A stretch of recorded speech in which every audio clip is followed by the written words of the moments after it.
so amazing to see how guys bring their specialties or their strengths to the cage. Some guys are good at striking, some guys are good at grappling. Yeah. And then it's so beautiful to see all these skills converge in the cage, and then they go for the W, for the knockout. All right, here we are in Ho Trump with the exciting announcer, Anil. Anil on the mic. Yeah, Anil on the mic. He always brings that enthusiasm that we all expect here at the AFC. So tell me, how many times is this for you here at AFC? This is my 10th MMA event. 10th MMA event. 10th MMA event. I started off announcing AFC 20, and now it's a milestone. So it's my 10th show, AFC 30. So 10 shows. That's all fantastic. And what's so exciting about the MMA fights that's different from the other shows that you do? You see, I started off being an announcer for boxing. Okay. And in boxing, you would typically see either a 4-round, a 6-round, 8, 10, 12-round fight. Okay. So the fights are anywhere between 12 minutes, if it doesn't see a knockout, to about 36 minutes. So the action is really long, and it's a long-winded chess match. But in MMA, it's really short. And you don't find spectators leaving out of the arena even to get a glass of cold beer. Oh, wow. Because the action could just end with a flick of a finger. Same thing in boxing too, but sometimes you can gauge if a boxer wants to take the fight to the distance. But in MMA, some guys just want to call it an early night, Wow. So you don't find people walking in and out, and there have been moments where, I finish announcing for both the fighters, and then I'm stepping out of the cage. Before I can take a seat, the action is done. And I'm like, crazy. What happened? Wow. So yeah. Wow, that's so crazy. And I think I've seen a few of those fights last year.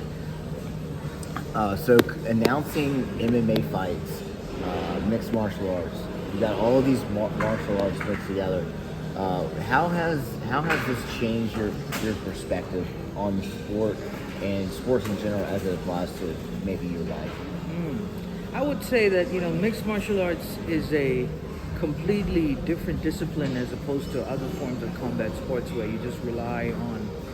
See, in boxing you rely on only one faculty, which is striking with your hands. But in MMA, you strike, you kick, you grapple, you take down your opponents. Yeah. So lots of things go on in the minds of a fighter, right? Yeah.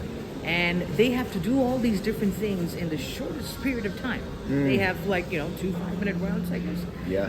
And that's all the time that they have. So they're really quick, and it's so amazing to see how guys bring their specialties or their strengths to the cage. Some guys are good at striking, some guys are good at grappling. Yeah. And then it's so beautiful to see all these skills converge in the cage, and then they go for the W, for the knockout. So it's great. Because in boxing, I'm so used to seeing a one-punch knockout.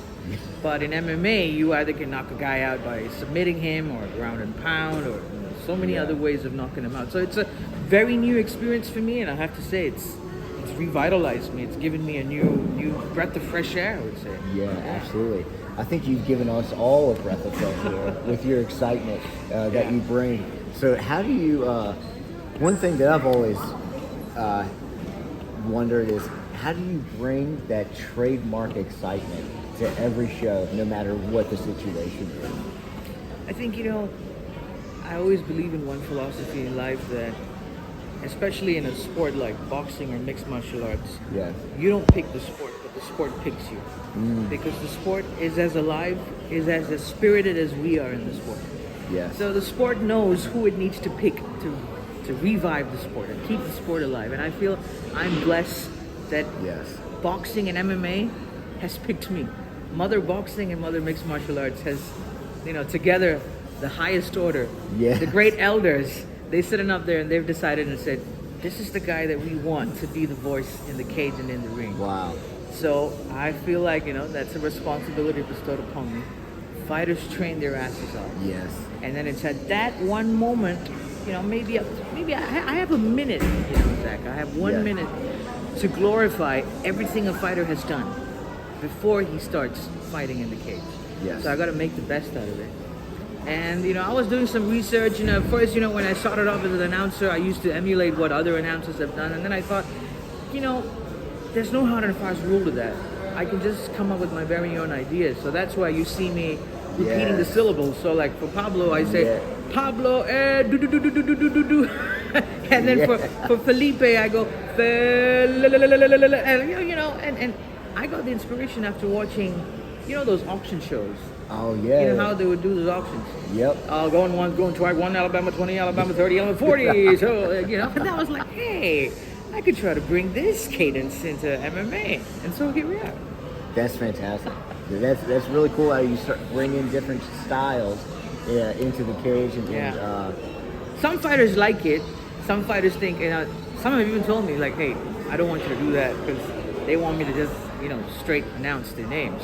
But people like Felipe and the Korean guys, they're like, wow, we've never heard anyone announce our names that way, like a scratch mix. Kim. Yeah, it's really cool. I think after the last Felipe fight, all the guys who were coming to the gym were like, Felipe. Oh yeah, yeah. So everyone was created quite the buzz, huh? Yeah, everyone was saying it. I believe you mentioned yesterday you had your 2 boys. You want to get them into martial arts. Yeah. I'm thinking of getting them into martial arts. First up, I was thinking of either getting them into boxing because that's like, that's my first love. Yeah. And then I realized, maybe I would try to infuse that with a little bit of grappling. And, but they're still little babies, so let them grow up a little bit. And like what you said, maybe when they're 4 or 5. Yeah. And we can start them. But I got to start them young. Listen, start them young. Start them young. It makes you tough. It really does make you tough. And I'm very thankful that I was able to start wrestling at a young age because it significantly altered the course of my life. Because I feel like I was insecure and weak-minded before I started wrestling. And then once I started wrestling, even before I started like winning, I was a different person. Right. And how old were you when you started this? I actually started late. I started when I was 14, 15 years old in 10th grade. And I wasn't really good at any other sports. And I got beat up by this kid in front of everybody. Not beat up, but it was just like a wrestling match. Oh, right. And I was embarrassed, and I was like, I'm not going to let that happen again. And I asked the guy, I was like, how did you do that? And he said, oh, I'm on the wrestling team. I was like, roger that. Okay. Started wrestling that year. Only for that reason, just so I could be confident to protect myself. But then I fell in love with it. And now, here in Vietnam, I started grappling a few years ago. Jiu-jitsu, I compete everywhere that I can. I want to bring that. I want to instill that in others because I know the life-changing aspects that it has. Of course. But one last question for you. Sure. One last question. So, for anyone out there aspiring to be an announcer for martial arts, for boxing, for MMA, what advice do you have for them? I would say build your network, approach as many promoters as you can, put your name out there, because some promoters might be comfortable working with a guy that they already are used to working with.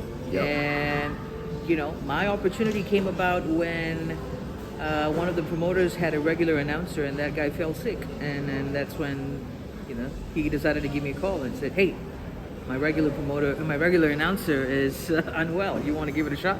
And that's when my moment came. So until then, I had to just be on his case and on the case of every other promoter that is. I kept asking. And in the meantime, while you wait on the opportunity, prepare yourself. Do as much research. Develop your own style. The mistake that I did was to try to emulate and replicate what other announcers have done. You don't have to do that. Because you will forever be shadowed by what they've done. But I started off that way. It's okay to copy, but over time you will develop your own style. So practice, and always do your research on their names. Okay. And develop your own way of pronouncing the names. So like for me, I spell their names incorrectly so I can pronounce it the right way. It doesn't need to be spelled right. You get what I mean? So you develop your own style. So do a lot of research, approach as many promoters, put your name out there.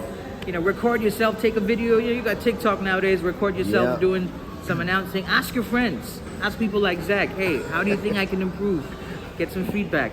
They'll take you a long way. Yeah, absolutely. You heard it from the man himself, Anil on the mic. Thank you so much. You're welcome, man. You're welcome. Thank you for the opportunity. Absolutely. Thank and you, Zach. I think I can speak for all of us here. Can't wait to see it. Sure, I'm I'm ready. Wait to see it. All right. All right, my man, dude. Thank you so much.